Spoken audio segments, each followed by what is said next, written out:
Today I'm being joined by Monteasy, aka Teasy the Titan. He's a musician, a pro wrestling theme song creator. He's also the host of Teasy's Table, co host of the Swerve City podcast. And his new album, Erica's Son 2, drops on June 12th. Teasy, thanks for sitting down with me today.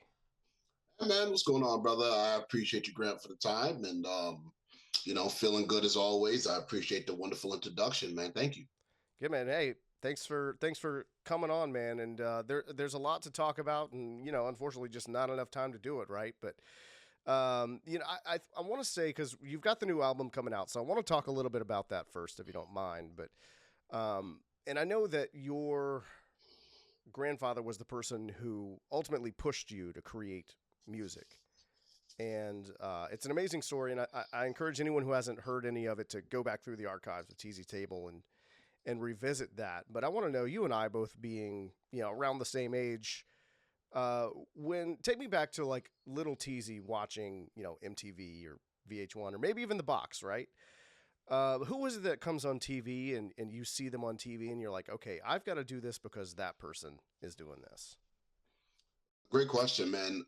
It actually started years ago watching television, and I don't mean to date myself, but you know how you have there was a TV show called The Box Music Network where you Yes. could you could obviously call in music videos that you wanted to see and order them. Order the for 99 cents, $1.99, $2.99, however much it was. I never got the chance to order it because my mom wouldn't let me do that, grandma. But Same here.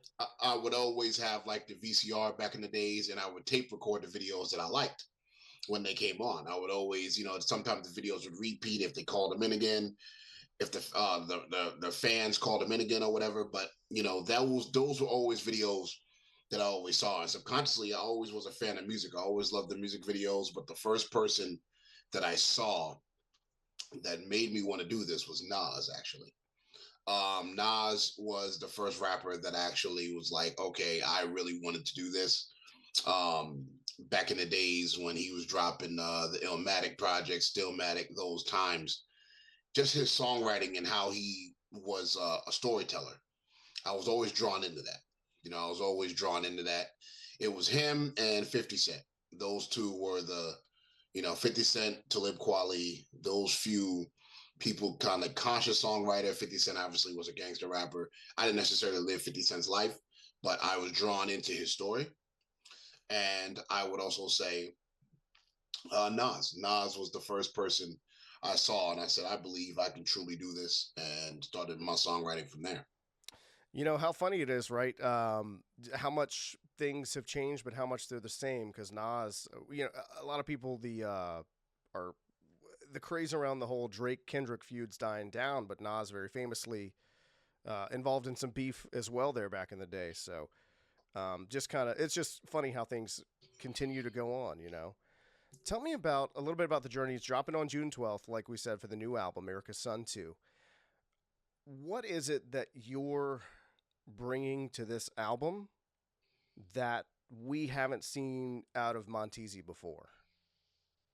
Well, I believe that, I've been doing making music for wrestlers for so long, and I was either doing that or I was working on group albums with my brother Swerve. We was doing group projects. So, or I was doing group projects with other artists, John Connor, things like that. So, Erica's Son, the first Erica's Son is 3 years, almost 4 years old. So I took time away from that to kind of help develop another artist and to put time into other group collaboration albums. Now I have this opportunity on the 12th to really tell my story on my life and these past 3 years, what I've been experiencing. A lot of times I open up about things on collaboration projects and stuff, but really with this being my album, like another child, as they say when you release another album, it's like another child. And I really get to tell my story on my life through a lot of things that I've been through, stuff with women, stuff with relationships with my family members, things that I don't necessarily get to talk about my life, about becoming a father. So it's really a deep dive into who I am. There's 16 songs on the project, and on the deluxe version, there's 19. So if you're a fan, you know what I mean, you would get two experiences with extra music as well of the Monteasy on this project. I'm very, very proud of this album. I believe honestly this is the best album I've ever made. People that'll listen to it and listen to it up top to bottom, like, yo, this you could tell he took his time on this. And I'm actually very confident to be able to put this out. I feel good about it. It's everybody who's heard it has loved it, and I look forward to giving people this great body of work, man. Obviously, with it being such a long time, I wanted to deliver, and I'm glad that I did. You say you took your time on it. If you had to guess, I mean, how long ago did you write the first song that's on this album? 2021. Oh yeah, so it has been a while. Yeah, I mean, really, Yeah, since the last album dropped and you got back to work immediately. yeah. So I knew that I was gonna make Erica Sun too. There's gonna be four installments of it. Okay. So I knew that this was gonna be the second version. There will be four versions. And I was like, you know what? Let me start now. So literally I put single after single. There's some songs that was gonna make it that didn't end up making it. And I was like, you know what? Let me sit down and really stop for a second and live life a little bit. Because at the time I was writing that and I was working on group projects, Yeah. as I stated before, and doing different things. So sometimes mentally you can get put in different spots working on so many different projects. You know what I mean? Because you got to change your thinking pattern depending on what you're working on. So I said, you know what? Let me sit back and really focus on this project and being able to show where I'm at. So I said, let me give myself a year or two to kind of just live. I'll record to keep the sword sharp, but let me live a little bit to have something to talk about. And um, I finished the album. Is the last song I recorded for the album. Now, if we're in June of 2024, May of 2024, I finished it. So yeah, the last song I recorded was the end of May 2024. I love that, and it definitely makes sense. I mean, you hear a lot of times about artists who just get burnt out, and the work suffers for that. So I think that what you did was wise. What I want to know is, outside of music, who would you say is the biggest influence on you that's not a musician? My grandmother, my granddad, and my grandmother. Shout out to my granddad. May he rest in peace. He's the reason, as you brought up before, the reason why I started doing this. And my grandmother's been my biggest supporter. If it wasn't for her, I would not be here. I would not be on this camera right now. She has literally helped me in every way. She's helped me mentally. She's helped me financially. She's done so much for me emotionally. That's my rock. That's my best friend. And she pushes me. She always tells me, when I have good days, bad days, she always has my back. And without her, I'm not here. She continues to push me, to keep me going, to say, don't stop, no matter what you do. Don't care how many breaks you got to take, but don't quit. You know what I mean? Do not quit. So I am just glad that I have her support and that she's been here for me throughout this. So I look forward to making her proud with this album. I gave her the executive producer credit on this because she's heard more of the songs more than anybody else, and she's giving me her feedback. And for her to be in her 70s, she's very sharp on songs she likes, doesn't like. She would say, "Nah, this doesn't need to fit." So she would give me her opinion, and sometimes she would overhear it, or she would overhear me doing it, and be like, "Oh, I like that song." You know what I mean? So I was like, oh, "Okay, she's giving me the woman approval." So I'm proud of that.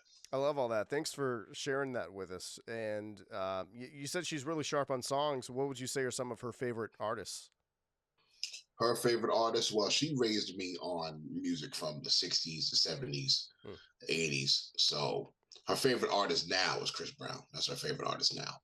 But back then, I mean, I was raised off, man, you name it, Isley Brothers, Bobby Womack.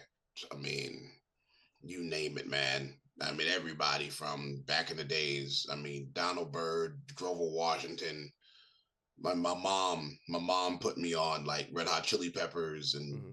Dave Matthews Band. So I grew up with a very, very, very vary of music. I grew up on a very, very mixed bag. So for her and her favorite artists, it taught me a lot of soul, James Brown, Prince. I mean, Alexander O'Neal, Rick James, you name it. I was raised off that. So it helped me musically being able to have a very, very diverse range of music, which is why my music is a lot more soulful.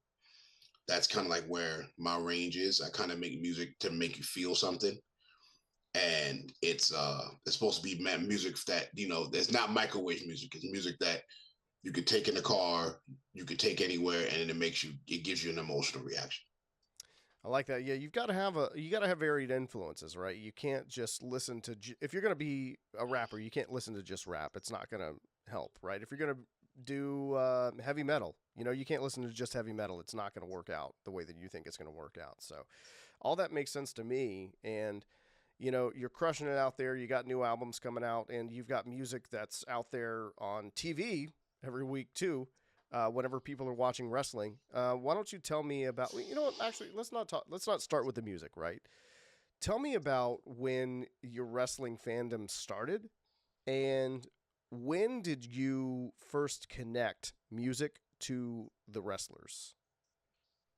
Um, my fandom started. I was 4 years old, and you know, um, like I said, for the older heads out there, the VCR, and my mom and grandmother used to get the DVDs. I mean, the pay-per-views, and used to record them on VHS. So the very first pay-per-view that I remember was it was a wrestling tape that she titled Antoine's Wrestling Tape 1992. So on that tape, it was the pre build up to WrestleMania 8 with Hulk Hogan versus Sid Justice, Macho Man versus Ric Flair, Undertaker, Jake the Snake, Bret Hart, Roddy Piper, Tito Santana, Shawn Michaels. When the Road Warriors came and did a promo, then in Wrestle, um, the Natural Disasters versus Money Incorporated. So that was my one of my favorite pay-per-views to this day because that was my first. So I'm always going to have an infatuation for about that one in the Hoosier Dome. But that honestly, opened the doors for me to become a wrestling fan. And Bret Hart's my GOAT. That's who inspired me to be a wrestling fan. That's my man. So Bret Hart is the guy. And um, it really correlated to wrestling when I one day just sat down and was like, you know what? Let me just see if I can do this. It was a random idea. It wasn't something that was like very planned or anything. I was like, I'm already doing music. Let me see if I can do entrance music for these guys. And I started in 2014. So I randomly just started making songs for people in the independents. I made the Roman Reigns song. And then I was like, you know what? Let me shift gears. Let me not just focus on making music for WWE people. Let me start in the indies. So I started in Baltimore, Maryland for this great wrestler named Drolix, my brother, big brother. He gave me my first opportunity in wrestling. And I just started going from there. I started from Maryland and I spread all over the world making music for people for free. Didn't charge anything for years. Just wanted to build a catalog, man. So that was my start. Yeah, shout out to Maryland Championship Wrestling, I guess, right? Absolutely, shout out to those guys, man. Without Drolix and Dan McDevitt, I'm not here, man. Yeah. Well, tell me a little bit more about some of the more recent wrestling entrances that you've put out there. I want to hear all about everything. So the recent ones, obviously, if you guys, he's been off TV for a while. But shout out to my brother Sammy Guevara. Obviously, that's still like the big worldwide TV one people know me for. I recently just did Shane Taylor's, obviously, the STP. That is my voice. That is my current record that I just did. I am also I worked on Kevin Knight. If everybody know who Kevin Knight is, the new star in New Japan. I did his. I recently have done um, man, so many people in the independents over these past years. I'm always in the studio recording themes for people. So there's a lot of songs that I've had that's still in rotation from these 10 years that I'm just recently I'm revamping, setting to the guys, doing always staying consistent on that. So it feels good to be able to have a direct relationship with these wrestlers and them trusting me to know that I can make it. You know what I mean? That I can make their vision come to life. So a lot of guys and girls in the independents, and I'm just still glad to be here, man. After all this time, that people still hit me up and want my services and believe in me to make their vision come to life. Entertainment's it's a fickle industry. It's awesome that if you can adapt, you can hold on. Um, if, if someone wanted you to make theme music for them, how would they get a hold of you? They can email my me and my team at monteasytv at gmail.com. monteasytv at gmail.com. Once again, if you want to, hit me up, hit my team up. My team will contact you back for all things business associated with theme songs for shows, not just wrestlers, podcasts, basketball teams, soccer teams, baseball teams, you name it. I've done it all. So, yeah, I mean, I'm not a hard person to do business with. Just hit me up, and we can make it happen. We can discuss and do business and make a classic. Yeah, you're making it happen, man. I love all that. Um, one before we wrap up here, I want to ask you about something here because I find that because I've worked in live entertainment for a long time, just Yes. being in front of crowds with a microphone in my hand and in various capacities, and I find over time I start connecting pretty much all forms of live entertainment to pro wrestling in some kind of way. What sort of parallels have you drawn between music or performing live and pro wrestling? That's a great question. I believe that I always say this, and whether I'm talking to my friends, me and my brother Swerve on the podcast, or whatever we're doing, I believe that we're all in the same boat. We're just in different parts of the ship. In the entertainment industry as performers, I believe is all one and the same. You have a image. You're trying to you're trying to sell a brand, and it's all about that essentially. And I love in wrestling how it channels, the baby face heel, basically a good side and a bad side of a person. And I believe the same thing with music. We all have a dark side, which we have to channel, and we all have a good side we have to channel, a yin and a yang. And I don't believe that we should cater out either side. I just believe it's how we channel the energy. And I believe pro wrestling teaches you that. That sometimes you go through good times and you're going to be favored. And then sometimes in life, you just have to go against the grain to get what you want. You know what I mean? And not necessarily saying that you have to do things the right way or the wrong way. It just all depends on what you're going through at the time. And I believe that's what it is. Pro wrestling tells the greatest stories on the human being and how human beings, pro wrestling gives you a great story on how human beings are. Sometimes things are not going to go their way. Sometimes they are. Sometimes you got to be good. Sometimes you got to be bad. But at the end of the day, it's all about getting to the goal of being the champion. And that's one thing that I love about it. Some people have harder climbs to get there. Some people climb hard and maybe get two belts, two championships. Some people are 10, 11, 12 time champions and they stay on top. But it all just depends on the story. Every title reign tells a different story. So that's what I believe. The same thing with music is every album, every song tells a new story, and you have to be able to know that and how to balance that to be able to tell your story. Right on. And, while we're talking about live entertainment, you do have a place where people can see you in person. You've got an album release party coming up real soon, too. Yes, yes, yes. If you guys once again hit that email, monteasytv at gmail.com, I'm selling exclusive tickets to my album release party for the album America's Son 2 that comes out on the 12th. I've been releasing flyers of a lot of big name folks that are coming out. Obviously, Savannah Evans, Impact, TNA wrestler, my man Kevin Knight. Oh man, Shane Taylor's coming out. Dave LaGreca's coming out. There's a lot of great folks that are coming out. They're flying in. They're showing love. It's in Orlando. It's invite only. So you hit up that email. We have to do the basically the I have to know who you are, or at least you know what I mean. So It's just more of a private event. There's a lot of people coming out, and I'm looking forward to this. I don't celebrate much. I don't throw events much. I don't throw celebrations of myself. I don't do it. So this is out of the norm for me, but I got to celebrate something.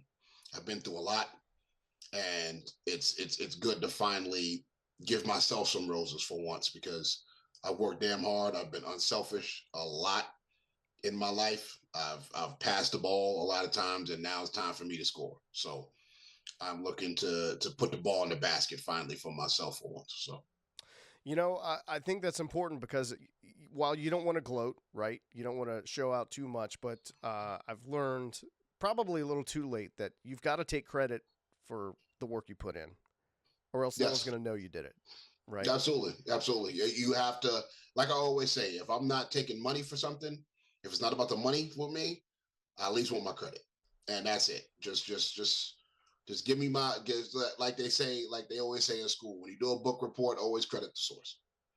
And that's all I ask for. I'm not asking to be praised and put on a pedestal for stuff that I do, but at least say, yo, shout out to Monteasy. Such he did this, and that's all I ask for. Because that goes a long way for your career, getting shouted out or having a recommendation. I'm firm on that, like because I make sure I shout out everybody who put me in position.